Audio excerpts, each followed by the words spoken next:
Hello and welcome to Bharat Shakti. I am Captain Sharma, and in this episode we are going to talk about very interesting things which probably not very many people know.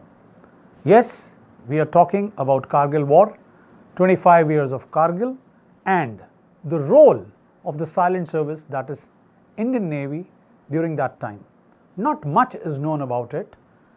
First of all, let me tell you, this was an operation which was conducted by all the three services. The Army termed it as Op Vijay, the Air Force termed it as Op Safed Sagar, and Indian Navy coined it as Operation Talwar. So when the situation was getting from bad to worse, preparations were going on, and in the naval headquarters under the then Chief of the Naval Staff, Admiral Sushil Kumar, it was decided that let us shift the forces and consolidate the fleet on the western seaboard. Accordingly, a few frontline warships from Visakhapatnam were moved, and they were moved from Visakhapatnam all the way across. They did an OTR in Cochin and then were deployed along with the western fleet, as you can see now, all across the Macaran Coast. Now, what was being done here? What was the aim?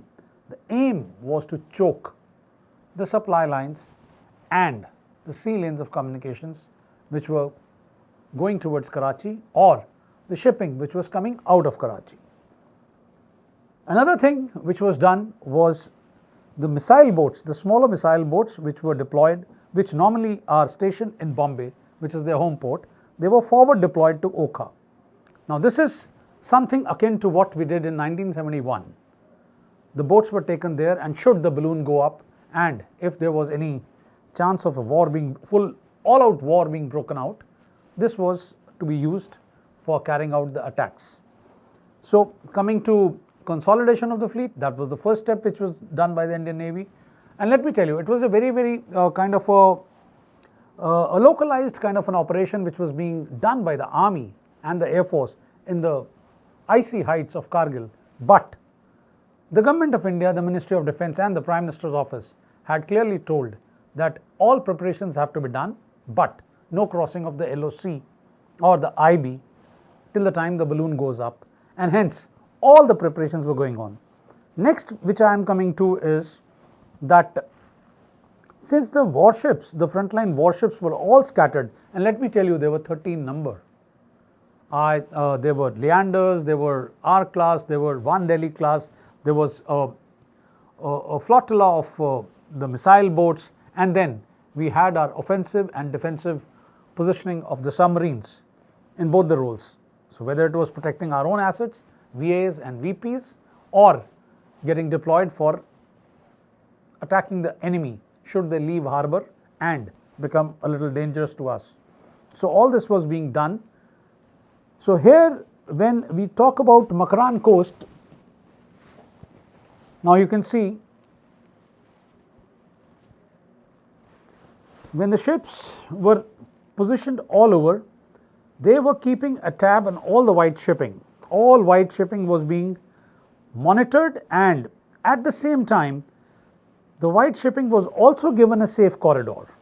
Safe corridor means that they were told, though we did not establish a maritime exclusion zone, which is a kind of activity when the war breaks out. So you have to give that precautionary period of 15 days or whatever it is getting, it gets promulgated.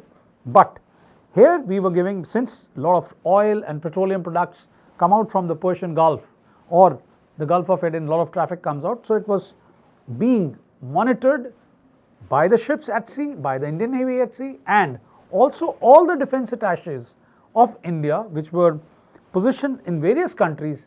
They were also advising the merchant marine that which area is to be avoided, and should you be passing closer to that, it has to be informed to the Indian Navy, because there are heightened situations over there and it should not happen a kind of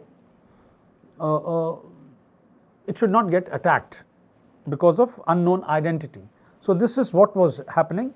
Then Also, at the same time, we were keeping a very close watch on what was coming in and going out from Karachi, because the aim was to choke them.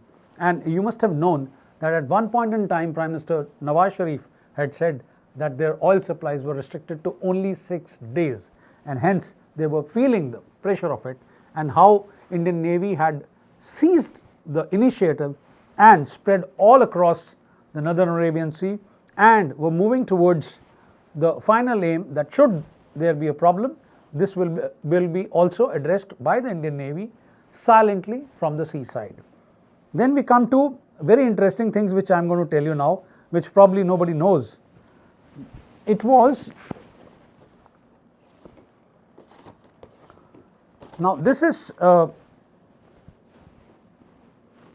what you are seeing is the IB, and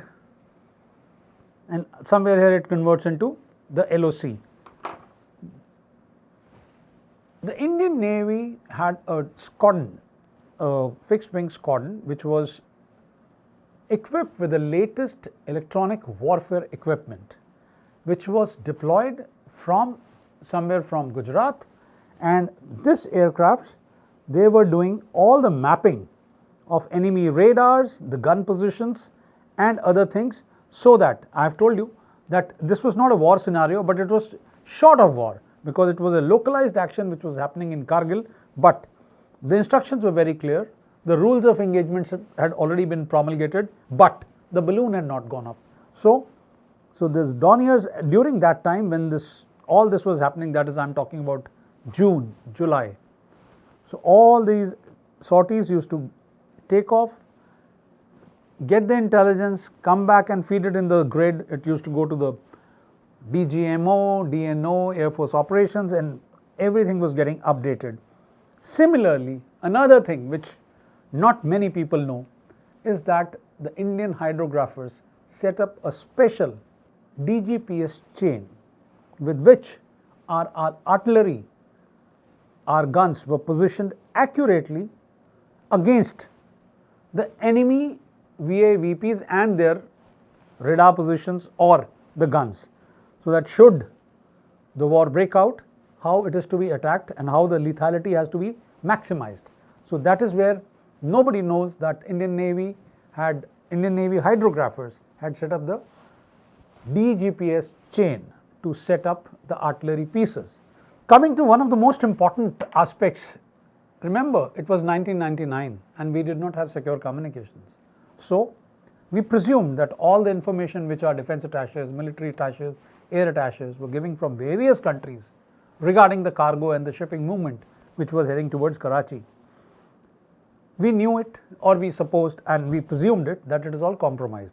Hence, some way had to be found out that how to pass the information to Army headquarters, Naval headquarters, or the joint headquarters from where the operation could be planned and executed. Hence, all the DAs were given a special laptop on which we had put a secret email code. So that SECM, which was made by the Vessey of Indian Navy, was executed, and there was a garbler in that laptop, so that the message which used to be sent was through the SECM and with a garbler, and it used to be de-garbled here in Delhi, and then the message. This is how we secured our communication, which was a big leap in those times.